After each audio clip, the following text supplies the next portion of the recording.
Makoko demolitions leave thousands homeless as Lagos clears waterfront settlement. And that's the headline for now.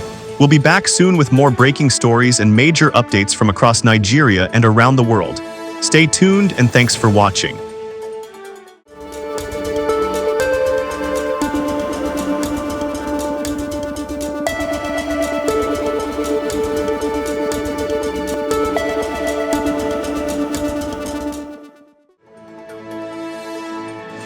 Hello and welcome to the news. Here is our top story. Thousands of residents have been left homeless in Lagos State following renewed demolition exercises in the Makoko waterfront settlement, as government authorities move to clear what they describe as unsafe and illegally occupied structures along the lagoon. The demolition, which has affected large sections of the historic community, has sparked widespread concern among residents, civil society groups, and human rights advocates, many of whom say the operation was carried out with little notice and no clear resettlement plan. Makoko, one of Lagos' most well-known informal settlements, is a densely populated fishing community partly built on stilts over the Lagos Lagoon.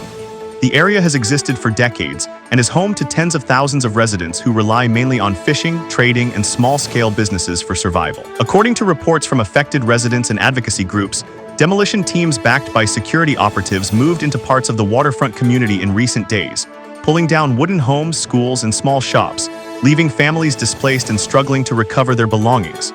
Many of the affected residents say the operation happened suddenly, giving them little or no time to evacuate. Some families were reportedly forced to move their belongings into canoes and makeshift shelters on the water as their homes were destroyed.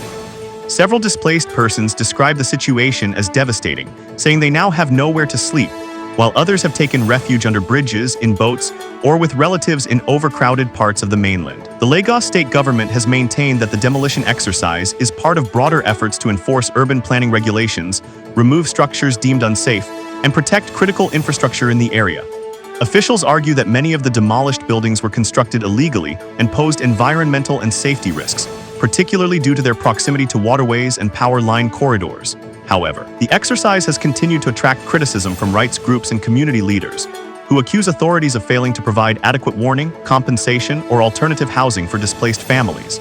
Civil society organizations have described the demolitions as inhumane, warning that the actions could worsen the already severe housing crisis in Lagos, where affordable accommodation remains scarce and many low-income residents live in informal settlements. Experts also note that Makoko is not just a residential area, but a culturally significant fishing community that has existed for generations, raising concerns that repeated demolitions could permanently disrupt livelihoods and traditional ways of life. Meanwhile, tensions remain high in the area, with some residents calling for dialogue with government officials to find a long-term solution that balances development goals with humanitarian concerns. Urban development analysts say the situation highlights a broader challenge facing Lagos as the city continues to expand rapidly, with pressure on land, infrastructure, and housing pushing authorities toward controversial clearance operations in waterfront communities. For now, thousands of displaced residents are left uncertain about their future, as they attempt to rebuild their lives amid the rubble of demolished homes. Human rights groups are urging the government to halt further demolitions and prioritize structured relocation and compensation for affected families, warning that continued forced evictions could deepen poverty and social instability in the state. As the situation develops, attention remains focused on how authorities will address the growing humanitarian concerns while pursuing urban renewal objectives. For more breaking news and updates from across Nigeria and beyond, stay tuned and subscribe for the latest reports.